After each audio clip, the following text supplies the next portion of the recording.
नमस्ते मेरे प्यारे बच्चों, स्वागत है आपका संस्कृत की कक्षा में। एडुराइज इंडिया अमित पब्लिशिंग हाउस द्वारा प्रकाशित संस्कृत पाठ्य पुस्तक देववाणी कक्षा 2 के साथ हम शुरू करेंगे बच्चों पाठ संख्या 13 और पाठ 13 का नाम है शरीरम। इदम शरीरम अस्ति। बच्चों यह शरीर है। शरीरस्य बहूनि अंगानि भवन्ति। शरीर के बहुत से अंग होते हैं। सर्वोपरि सबसे ऊपर शिरः अस्ति। सिर है। ठीक है, सबसे ऊपर सिर है। मुखेन वयं खाद्यानि खाद्यामः पेयानि च पिबामः।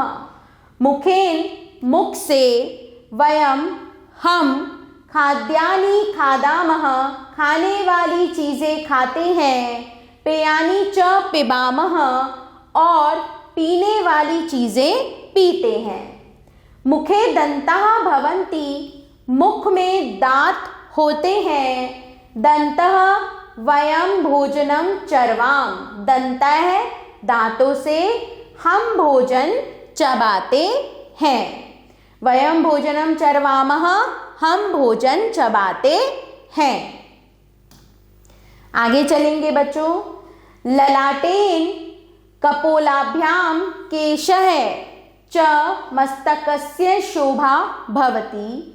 माथे, ललाटेन माथे, कपोलाभ्याम गालों, केशः च और बालों से, मस्तकस्य सिर की शोभा भवति शोभा होती है। अन्यानि अपि अनेकानि शरीरस्य अंगानि सन्ति। और भी अन्यानि और भी शरीर के अनेक अंग हैं। और भी शरीर के अनेक अंग हैं। नासिकाया नाक से वयं हम पुष्पाणि जिघ्रामः। नाक से हम फूलों को सूंघते हैं। नेत्राभ्याम नेत्रों से आँखों से, वस्तुति पश्याम आँखों से चीज़ों को देखते हैं। कर्णाभ्याम पाठम आकर्ण्यम कानों से पाठ सुनते हैं। मुखाद अधः यानी कि मुखाद अधः मुख के नीचे, मुख के नीचे ग्रीवा अस्ति गर्दन है। शरीरस्य मध्य भागे शरीर के बीच भाग में, उदरम वक्षः स्थलम पेट छाती, पृष्ठभागः पीठ, पृष्ठभागः पीठ, हस्तौ यानी के हाथ, हाथ इत्यादीनि अंगानि सन्ति इत्यादि अंग हैं। अधोभागे निचले भाग में पादौ स्तः, निचले भाग में पादौ पैर हैं। आगे चलेंगे। वयं पादाभ्याम चलाम उद्यानं च गच्छामः। हम पैरों से चलते हैं। उद्यानं च गच्छामः और बाग को जाते हैं। उद्यानः मतलब बाग।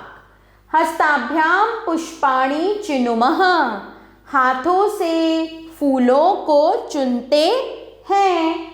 पुष्पै फूलों से, पुष्पै फूलों से वयं हम देव पूजां कुर्मः। हम देवों की पूजा करते हैं। तो बच्चों आपने अब इस पाठ को अनुवाद सहित एक बार फिर से स्वयं भी पढ़ना है। हम आ जाते हैं बच्चों शब्दार्थ की ओर। इदम यानी कि यह नपुंसकलिंग में, सर्वोपरि सबसे ऊपर, खाद्यानि खाने की वस्तुएं, दंता बहुत से दांत, ललाट माथा, वस्तुनि वस्तुएं, कर्ण कान, ग्रीवा गर्दन, उदरम पेट, कपोल गाल, केश बाल, अन्यानि दूसरे, शरीरस्य अंगानि, शरीर के अंग। नासिका, नाक, नेत्रम, आँख। वक्षः, छाती।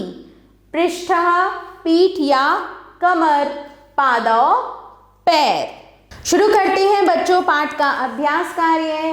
निम्नलिखितानां प्रश्नानां उत्तराणि लिखत। निम्नलिखित प्रश्नों के उत्तर लिखिए। शरीरस्य कति अंगानि भवन्ति? शरीरस्य बहूनि अंगानि भवन्ति। पादयोः किं कार्यमिति?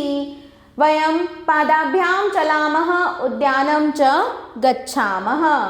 पुष्पैः वयं किं कुर्मः? पुष्पैः वयं देवपूजां कुर्मः। मस्तकस्य शोभा के भवति? ललाटेन, कपोलाभ्यां, केशे च मस्तकस्य शोभा भवति। मुखस्य किं कार्यमिति? मुखेन वयं खाद्यानि खादामः, पेयानि च पिबामः। सम्यक् उत्तरं चिनुत। सही उत्तर चुनिए। अधोभागे स्तः, निचले भाग में पादौ। शरीरे सर्वोपरि भवति शिरः। वयं जिघ्रामः, हम सूंघते हैं नासिकया, नाक से। प्रश्न 3 देखिए बच्चों। रिक्त स्थानानि पूरयत। रिक्त स्थानों की पूर्ति कीजिए। सर्वोपरि शिरः अस्ति।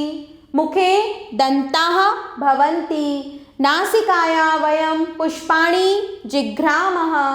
नेत्राभ्यां वस्तूनि पश्यामः। वयं पादाभ्यां चलामः। हस्ताभ्यां पुष्पाणि चिनोम।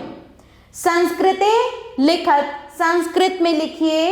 आँख, नेत्रम, मुँह, मुखम, कान, कर्णः, पैर, पादः, दांत, दंतः, गाल, कपोलः, गर्दन, ग्रीवा और माथा ललाटम। इन सभी अंगों को आप इनके संस्कृत शब्दों में याद करिए। प्रश्न 5 देखें बच्चों। वाक्यानि रचयत। वाक्य बनाइए। जिघ्रामः वयं पुष्पं जिघ्रामः। नेत्राभ्यां वयं नेत्राभ्यां पश्यामः। ग्रीवा अहं ग्रीवा चालयामि। उदरं मम उदरं पूर्णम् अस्ति। निम्नलिखितानां मेलनं कुरुत। निम्नलिखित का मिलान कीजिए। तो यहाँ मैंने किया हुआ है बच्चों, आप इसे स्वयं पढ़िए। क्रियाकलापः एकस्मिन् भित्तिपत्रे शरीरस्य अंगानां चित्राणि श्लेषयत। संस्कृते नामानि लिखत। एक पोस्टर बनाइए बच्चों शरीर के अंगों का चित्र सहित और उनके संस्कृत में नाम लिखिए। तो ये क्रियाकलाप आपने करना है। और इसी के साथ बच्चों हमारा यह पाठ यहाँ समाप्त होता है। आभार बच्चों, मिलते हैं नए पाठ के साथ।